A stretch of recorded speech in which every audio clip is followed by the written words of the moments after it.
गुरुजी राधे राधे। गुरुजी मैं नोएडा से आया हूँ, जितेंद्र झा नाम है हमारा, और हमारी पत्नी भी आई हैं साथ में। गुरुजी यूट्यूब पे हमारी पत्नी आपको बराबर देखती है और मैं भी कभी कदाल देखता हूँ, गलत नहीं है, कभी कदाल देखता हूँ। तो गुरुजी हम दोनों में मिसअंडरस्टैंडिंग टाइप का हो चुका है और मैं तकरीबन 3-4 महीने से बहुत परेशान हूँ। कभी कदाल दोनों इंसान अपने आप को लगता है जो मैं कुछ कर लूँ तो कभी मैं कुछ कर लूँ। उनका कहना ये है जो आपका किसी के साथ अफेयर है। आपका? हाँ मेरा, लेकिन ऐसा कुछ नहीं। कहाँ पत्नी आपकी? ये साथ में आई गुरुजी। बात कराओ, पत्नी कहाँ है? ले आओ इनकी पत्नी। अंशु थोड़ा आइएगा। क्या नाम है? अंशु झा। अंशु? हाँ। अंशु जी हाजिर हों। कहाँ है अंशु? ये पीछे बैठी हुई है। मैं अभी जस्ट आया हूँ नोएडा से, तो आपका लरबार लगा हुआ था। कहाँ अंशु? हाथ उठाएं। हाँ अंशु आयुष बुला दो बालक है हमारे। जल्दी लेके आओ, इस तरफ से जाना। जल्दी जाओ। तो ये ऐसा लगता है जो मतलब बड़ा बेचैनी हो जाती है कभी कभी। चलो बात करके समझाए। कहाँ? हाथ उठाओ अंशु जी।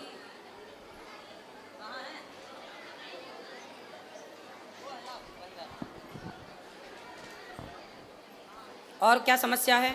और समस्या यही है जैसे तो आपकी पत्नी आपको संदेह की दृष्टि से देखती है? हाँ प्यार बहुत है दोनों आदमी। तो अच्छा ये बताओ, तो आप क्या, आपका है किसी से चक्कर? नहीं नहीं गुरुजी, गलती हमारी है। गलती कहाँ है ये मैं बता रहा हूँ क्लियर, सब पूरे समाज के बीच में। मैं कभी कदाल आपको मदिरा सेवन करता था पहले शराब पीते थे जी। मैंने छोड़ दिया उसको। दूसरी बात ये है गुरुजी, जो जब जहाँ मैं रहता था बहुत तक, वो 15-16 साल से रेंट पे रहता था और थोड़ा निम्न वर्ग का हूँ, कुछ नहीं कर पाया साथ साथ रह के वहाँ पे। तो एक पड़ोसी आ गए वहाँ पे। पड़ोसन आ गई? हाँ पड़ोसन आ गया। उनकी माँ और बेटी दोनों था। उनका कैरेक्टर अच्छा नहीं था। तो ये 2-3 मतलब 6 महीने के लिए गाँव गई थी। 3-4 महीने के लिए गाँव गई थी। और उस दौरान हमने उनको 1-2 बार टोक दिया किसी मैटर लेके, जो कभी कपड़ा पसरा हुआ है तो हाँ जी थोड़ा कपड़ा उठा लो, कभी ये उठा लो, बस इतना ही। और हमारे बगल में जो बंदा था वो नेपाल का लड़का था, उसके साथ उसकी गलत मतलब वो थी, रिश्ते थे। हाँ। और जब ये आई वहाँ पे तो उसने क्या किया, मेरे को बोल दिया अंकल कब खाली करोगे आप, बस इतना। अब इनके दिमाग में ये बैठ गया, जो पहले अंकल नहीं कहता था अब अंकल क्यों कहता है, क्यों बार बार ये करता है। और कंपनी में भी काम करता हूँ तो इस तरीके का अंडरस्टैंडिंग होती है। बात कराओ पत्नी से। क्या नाम है आपका? अंशु झा सर। आप ठीक हैं? हाँ ठीक हूँ। तो आपके पति अच्छे हैं? हाँ अच्छे। तो आपको ऐसा लगता है कि इनका किसी और के साथ कुछ लफड़ा है? सर ऐसा तो नहीं लगता है, लेकिन कभी कभी मतलब लड़की सब जो होती है वो मतलब अजीब जैसा बिहेव करने लगता है, लड़ाई कर होता है घर में। तो ये आपसे लड़ते हैं कभी कभी? हाँ हाँ। क्यों लड़ते हो भैया पत्नी से?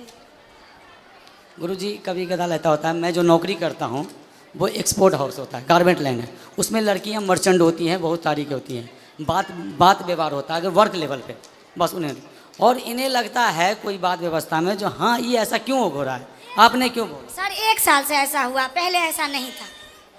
तो आप भी पत्नी को जवाब मत दो, पत्नी की बात मानो। नहीं देता हूँ गुरुजी, मैं देता नहीं। अपनी तरफ से लड़ाई मत करो। नहीं करता हूँ, बट कभी कदार मेरे अंदर, यही तो मैं पूछना चाहता हूँ, मुझे मेरे अंदर बेचैनी हो जाती है। जो अब मैं क्या करूँ? किस चीज़ की बेचैनी? बेचैनी जो आखिर मैं जिसके लिए इतना कर रहा हूँ, घर में इतना बच्चों हैं, 2 बच्चे हैं हमारे, इतना कर रहा हूँ, अब वहाँ मेरा कदर नहीं हो पा रहा है। मैं क्या करूँ, बढ़ जाऊँ क्या? नहीं, कभी कदर कौन नहीं करता? हमारी पत्नी नहीं करती है। बात कराओ। पति की कदर नहीं करती है? हाँ करती। ये तो कह रही हैं करते हैं। अब इनका कदर करने का मतलब ये भी उद्देश्य ले, कदर किसे कहते हैं करना? अब बताओ कदर किसे कहते हैं? बताओ ना, परिभाषा दे दो इनको। इसीलिए मन लगा हुआ था ना, हम गुरु जी के पास आए। बताओ, कोई दिक्कत नहीं है। वैसे एक बात बताएं, मैं आपको एक बात बताऊं, बात करो पत्नी। देखो ऐसा है बेटा, जो पुरुष होता है ना, कई बार वो गलत नहीं होता, पर कुछ पत्नियां उसे गलत देखती हैं। यदि पुरुष समाज में किसी स्त्री से बात कर ले, किसी लड़की से बात कर ले, तो पत्नी को ऐसा लगता है कि शायद इनके साथ चक्कर है। कई बार जो आप सोचते हैं वो गलत होता है, और इस गलती से पता है क्या होता है, कई बार रिश्ते खराब हो जाते हैं, रिश्तों में दूरियां पैदा हो जाती हैं, आपकी प्रसन्नता गायब हो जाती है। क्योंकि जब भीतर संदेह बैठ जाएगा तो खुश कौन रहेगा?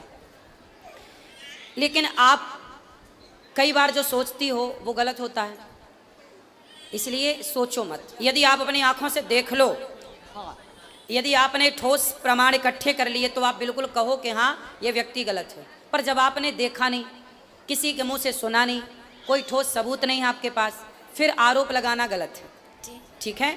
और दूसरा आप पति की इज्जत, देखो पति, पहले ये बताओ कि आपके पति आपका सम्मान, आपकी इज्जत करते हैं कि नहीं?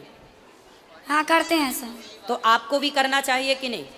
मैं भी करती हूँ, लेकिन 1 साल से ऐसा हुआ, पहले ऐसा तो नहीं। 1 साल से अब आप इज्जत नहीं करती? नहीं, 1 साल से मतलब लड़ाई झगड़ा थोड़ा ज्यादा हो। नहीं, लड़ाई झगड़ा जब आप शक करोगी, संदेह करोगी, संदेह की भावना रखोगी, तो लड़ाई तो होनी होनी है।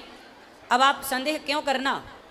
इसलिए आप समझदार हैं, पढ़े लिखे हैं, बच्चे समझदार हो रहे हैं, बच्चे सब समझेंगे बहुत जल्दी से इन चीज़ों को। इसलिए आप दोनों बड़े प्रेम से रहो। आपके दोनों का वातावरण का प्रभाव इन बच्चों पे पड़ना है, अब लड़ाई का भी और प्यार मोहब्बत से रहने का भी। इसलिए संदेह त्याग दीजिए और पति का सम्मान करना चाहिए। देखो, आदमी दिन भर बाहर रहता है, कमाता है, पैसा कमाता है, दिन भर तपता है, थकता है, किसके लिए करता है? कि हमारी पत्नी खुश रहे, हमारे बच्चे खुश रहें। घर में बैठ जाएगा तो कैसे दाल रोटी चलेगी, कैसे बिजली का बिल देगा? तो पैसे तो चाहिए ना, उसके लिए कमाना पड़ता है, और कमाना है तो फिर चारों ओर बातचीत भी करनी पड़ती है समाज से। उससे आप यदि गलत वे पे ले जाएंगे तो वो गलत हो जाएगा।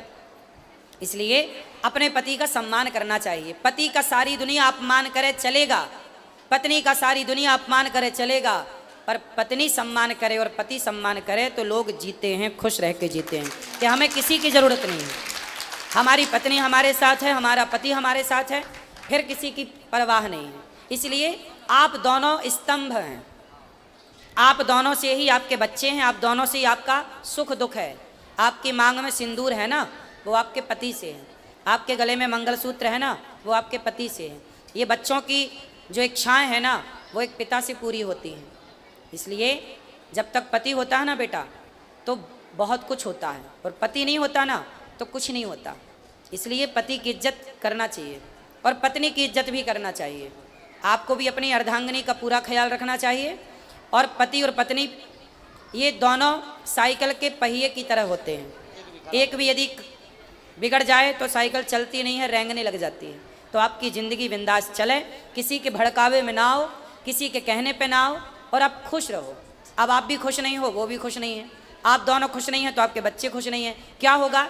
धीरे धीरे आपके अंदर एक चिड़चिड़ापन पैदा हो जाएगा, इनके अंदर होगा, धीरे धीरे वो लड़ाई झगड़े में बदल जाएगा, फिर बच्चे उस माहौल में रह के वो दुखी हो जाएंगे, पूरा घर बर्बाद हो जाएगा। तो पक्का वादा करो कि आज से पति का सम्मान करेंगे और उन पर संदेह नहीं करेंगे।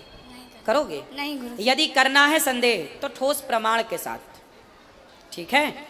और आपको भी इन्हें विश्वास दिलाना चाहिए, बिल्कुल कि दिलाऊंगा आप बिल्कुल गलत नहीं हैं। बिल्कुल दिलाऊंगा गुरुदेव। यदि पत्नी को संदेह है, हाँ। तो पति का धर्म है कि वो उसके उसको संदेह को दूर करे। करना हर और स्टेप कैसे पे दूर करेगा? करेगा। विश्वास विश्वास जीत कर करोगे? बिल्कुल करूंगा गुरु।